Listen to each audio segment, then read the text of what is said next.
The following is an interview with Philip J. Corso, recorded in 1996 in Florida. You say you also had reports on bodies, on alien bodies? Yeah, that came from Walter Reed. Were they pretty, I mean, they definitely said not that these were genetic humans or No, something. here's what the report, the thing that I was mostly interested in the report was the two lobes in the brain. There are two lobes there. Mm-hmm. And this movie showed part of that. They didn't know what they had, though. Right. There was two lobes in the brain, and interconnected.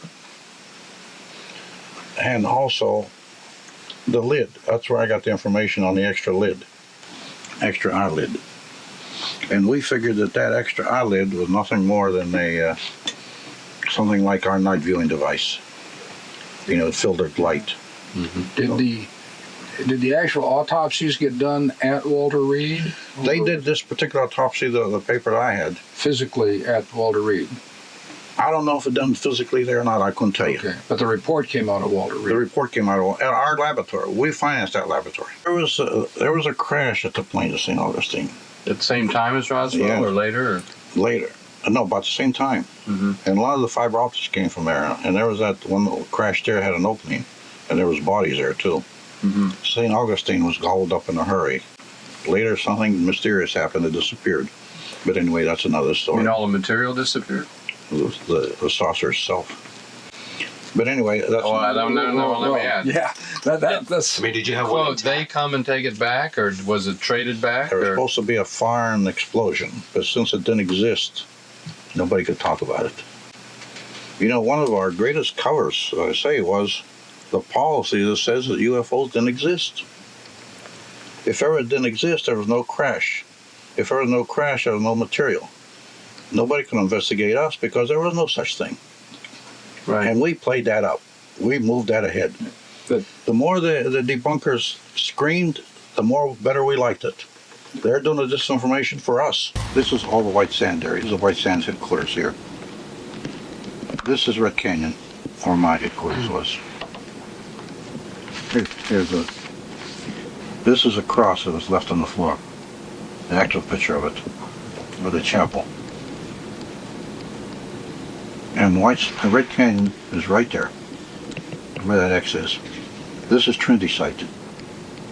My debris area was over in this area. Financed that particular thing. It was our money. But did they specifically say it was extraterrestrial? Oh, yeah. what year? Would this have been the 47, 48 time frame? When they did the autopsy, it was in the 50s, early 50s. Oh, okay. No, later 50s. Later 50s. That's another report. You had said that that the material had sat in files for like 13 years, and then you looked at it. I mean, was nothing done with it in that time period, or? Nothing as far as I know. There was these reports in there. See, I scrounged this material out in 1960. I started to scrounge it out. You weren't really familiar with it before then? Oh, no. I didn't do this at the White House. The White House, it was raw information on this particular subject. Because the White House, for example, I was in charge of the policy group on giving aid to Turkey. Mm-hmm. I had the Faulkner Freedom Corps. I don't know if you know what that means, what that is. President Eisenhower handed me that personally and said, get this going. What it was, we were going to take all the foreign groups, like the labor service groups in Germany, mm-hmm. and put them in uniform of their own military, their own countries, and arm them, and give them their own flags and everything. In Germany. And Kennan and Bowen killed it. I see. But anyway, Eisenhower gave me that. They said that the president got sick and went to Colorado someplace, and had that heart attack. And they convinced Secretary of Defense and some other people that Eisenhower didn't want it. And later Eisenhower told Charles Kirsten, congressman, that he thought that was a great thing. They lied. And the thing, the Secretary of Defense just sat on it. Nothing ever happened. Right. Stalin himself gave orders to give the Roswell material. We knew that. I never gave any discuss with CIA. Only one man at CIA. Did you ever hear the name Frank Hand? No. He was liaison between CIA, the White House, and Department of Defense. A brilliant guy. You discussed it with him? Yeah, he was a good friend of mine. Now, but he and I sparred. He used to sit at the White House, on some of the working groups. Because he was CIA, we sparred for about 8 or 9 months before we became friends. Because we didn't trust each other. I was military and he was CIA. He was getting paid by CIA because he was a liaison. When we say it disappeared, is it something that we as humans made disappear, or something else made it disappear? No, I suspect that they made it disappear. See, I have to explain this to you. Now, this is a drawn-out thing. When the crash at St. Augustine, and when I looked into that, my radars were picking up some things mysterious things out there. Mm-hmm. Well, I'll tell you about the church after.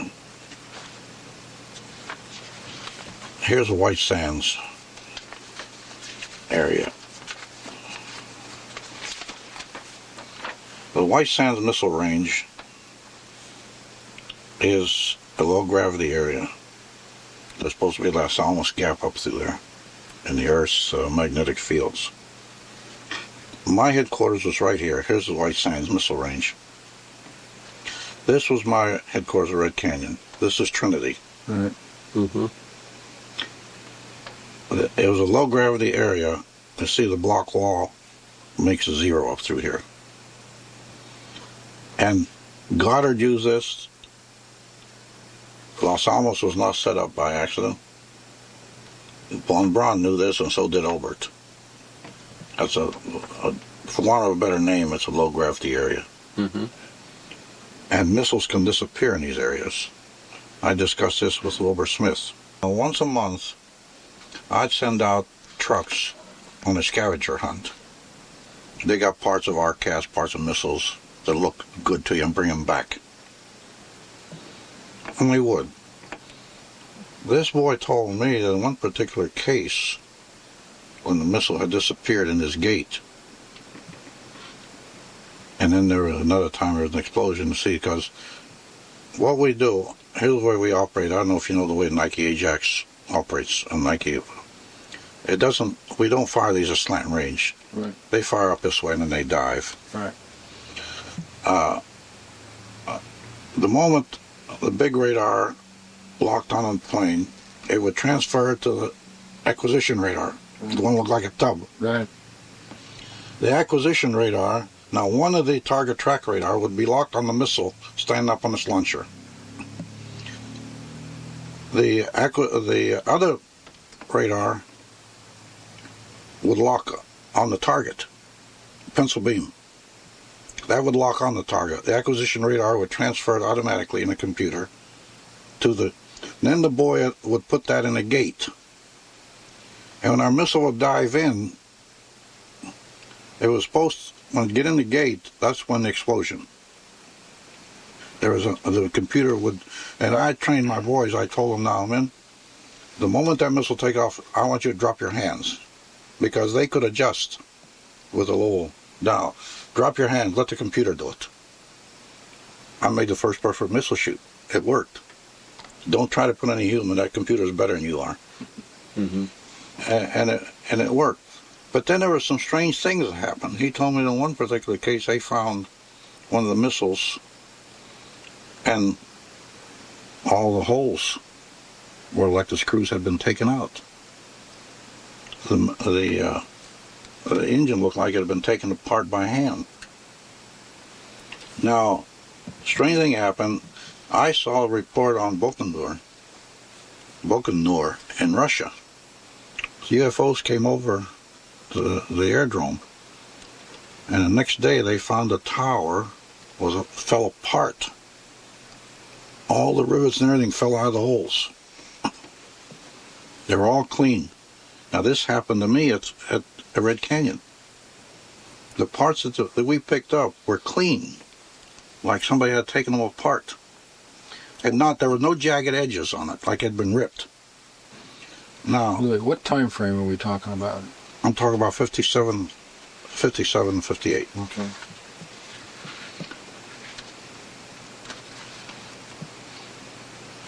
So, and my theory is, now you remember Braswell said that there was a terrific thunderstorm, and it kept lightning and lightning and lightning. I discussed this with Wilbur Smith. It looked like this built up a pillar. And when the UFO came through, one of them must have run into it, and they found that that's the one that was at the Braswell Ranch, all the parts. And the other one, I think it came through the time frame, and one was a little bit ahead of the other, and they hit. But I mean, do you think the program ended when you left it, or was there some kind of continuation? I think it ended. And remember, it took the driving force of Trudeau behind it. As I told you, when I wrote proposals or I discussed something, what he did with it, I don't know. Some of it went to industry. Who he passed it to, who he discussed it with, I don't know. You don't go ask the general, who'd you talk to? I mean, that's just like asking President Eisenhower, who did you talk to? Who'd you tell? I don't ask a lieutenant general that. You had mentioned, for example, the chip. It went to Bell Laboratories and later to Rockwell. Yes, I knew that. But, I mean, you handed over to Bell?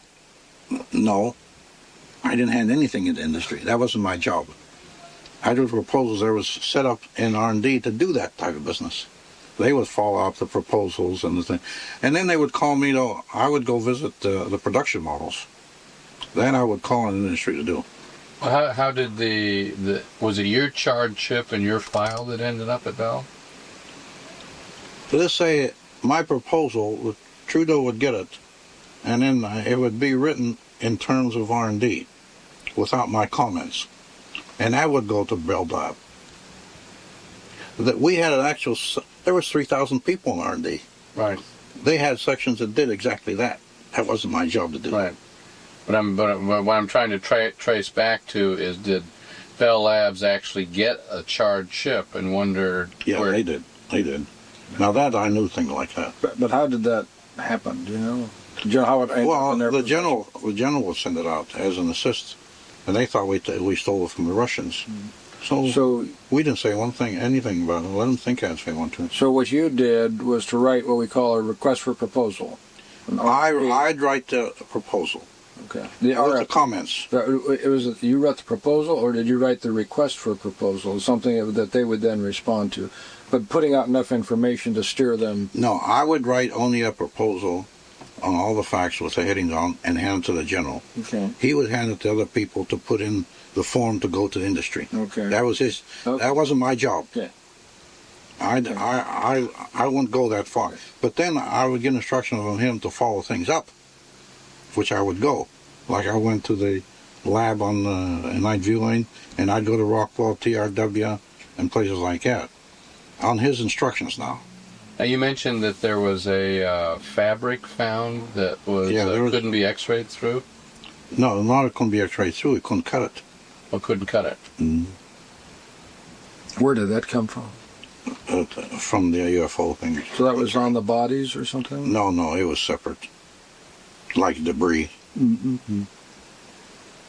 Now you had mentioned also that NSA was picking up signals from space. I mean, did they? Oh yeah, they were intelligent signals given out by an intelligent source. They couldn't identify the source or break the code though. Mm. How far back was that? Oh, this was in the 50s. Out at the White House. I used to get the NSA intercepts. Congressmen, senators calling overseas. I would actually get those. I had access to those at the White House. They would actually send them to me. I had their clearance too, you know. They must have been afraid of our radars, because my encounter in that gold mine was, would you shut your radars down? Yeah, tell me about that again. It was noisy last night. Stupidly, I had the answer, what's in it? What do you offer? I suppose in human terms, give me something if you want me to do something. Right. And I said that in subhuman, so I didn't say the offer. I said, what do you offer? I didn't say, what do you give me, or what do I trade? Sure. So what was the answer? A new world if you can take it. You can take it. What's he mean by that? Yeah. I don't know for sure. Did he mean if we can take it, is it too much for us, or can we take it back? And here's what it looked like. This was red.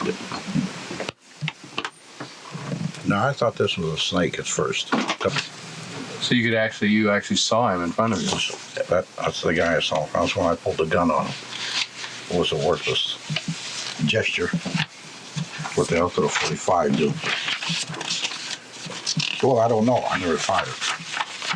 Although I had some scatter shots. How far away are you?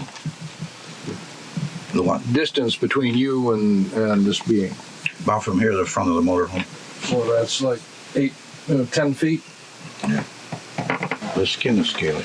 Right. I think that the skin is atomically alive, so they can travel in space. Man can't travel in space today. How long were you in contact? I mean, this is. I say my two experiences didn't last more than. If you say 2 or 3 minutes, it was a lot. Now I haven't had any other experiences. My only experience was in New Mexico, not on any other place. Well, what after you got this, a new world if you can take it? Then what happened? Did it just disappear, or did it get in a craft and take off? I left. I left. You left. I went out to my Jeep, got on my radio. I didn't tell the being that I do it. I went out to my radio and got on, and I called my command posts.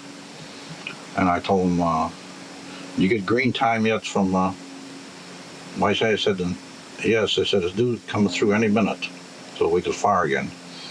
I told them, when it comes through, I told them, this is an order. Keep our radars down for 10 minutes. And I told them, I repeat the order to the captain. I told him, keep our radar down for 10 minutes. I'm on my way. Then I get a call back on radio when I was on my way. It said, C battery picked up a trajectory going 3,000 miles an hour. This must have been. I told him, let me see the tape. Now, if you go back to the days of the Sumerians, they call them Aegis. They say they were ferry drivers, is what they are. The real ones up there, motherships. Now, no one's ever explored the Sumerian. Sitkin wrote this. Nobody's ever explored the Sumerian civilization. I think the key is there. They disappeared after a while. I think the Sumerians maybe were the mothership. And they tried to wipe out the human race, in those days. But anyway, you got to go back in history and see the Sumerians, what they say.